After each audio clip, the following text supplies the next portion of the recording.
I'm Sarah Banwell, the editor of fundoperator.com and insuranceinvestor.com. I'm here with Simona Scarpaleggia, board member at EDGE. Simona's speaking at our ESG Investment Leader Conference later this year, and ahead of that, we wanted to catch up with her just to get a little bit of a flavour of what she's going to be talking about. Hi, Simona, thanks for joining me. Hello, nice to see you here. Thank you. So my first question, and it's a big one, is how important is the S when it comes to ESG investments? Well, the S is becoming, in fact, more and more important, and the meaning of this has, in fact, has morphed over time.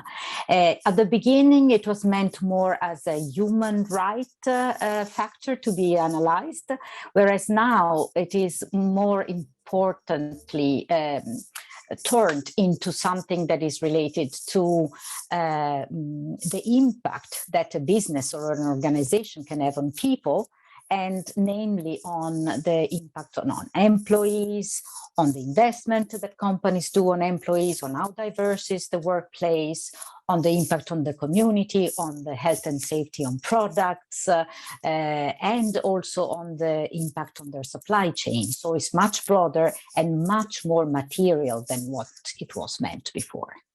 That makes sense. And, you know, recently we've seen loads of attention on the environment, and governance is something that we've always considered in when it comes to investments, but social seems to have been a little bit neglected. Do you have any thoughts on why that might be?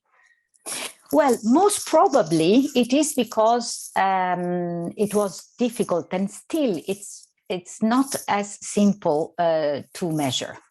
There are very different measurements of this S, and they're not always aligned. So we are in need of a standardization of measurement. All that said, measurement is anyhow very important because it sets the base, it allows to set goals, it monitors the progress. So it's, as a matter of fact, is the proof of a certain accountability and materiality of what we are talking about. So that was, I think, the main difficulty. However, now the businesses are really, and organizations at large are really looking into how do we cluster the different topics related to the S and how do we measure them.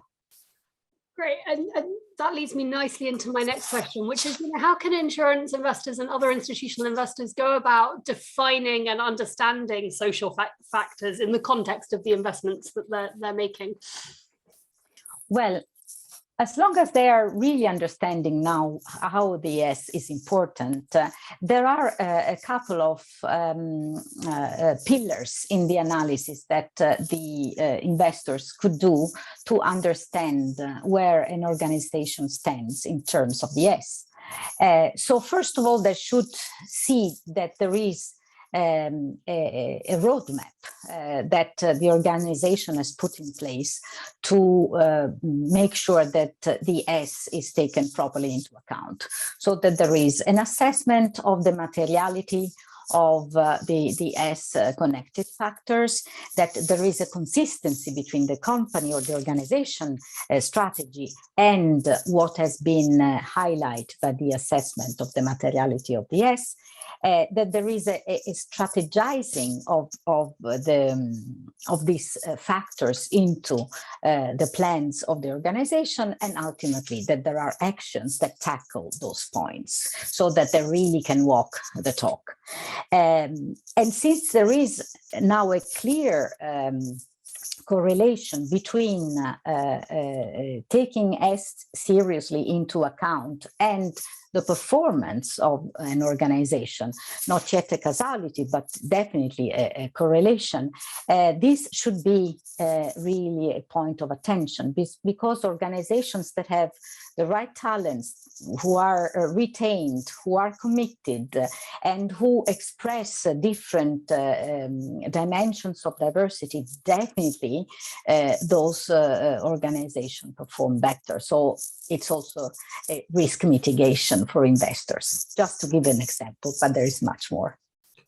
Great, thank you. And my last question for today, you know, we talk about measurement. How easy is it to actually measure social factors, and what sort of data should our insurance investors and institutional investors be considering when it comes to that measurement? Yes, even though there are different measurements and different indexes, yet we can rely on some measurement anyhow. So, for instance, when it comes to diversity, equity, and inclusion, it's important to consider which is the representation of different dimensions of, let's say, gender or race and ethnicity or age, which is the representation of this group in the organization, which is the pay equity in the organization, to what extent is respected, and if there is any gaps, if minimum wages are guaranteed, if the health and safety of the employees and co-workers is guaranteed, if the health and safety of the products is guaranteed. So you see, there is a long list, and we can bring them to a measure, to a number, and this number can be followed up over the time, and this is important. Lovely, thank you. I mean, obviously, we've only just barely scratched the surface of this huge topic, and I can't wait to hear more from you at our conference later in the year on this. But thank you very much for joining us and giving us a little preview of what kind of things you might be discussing. Thank you very much looking forward to meet you soon.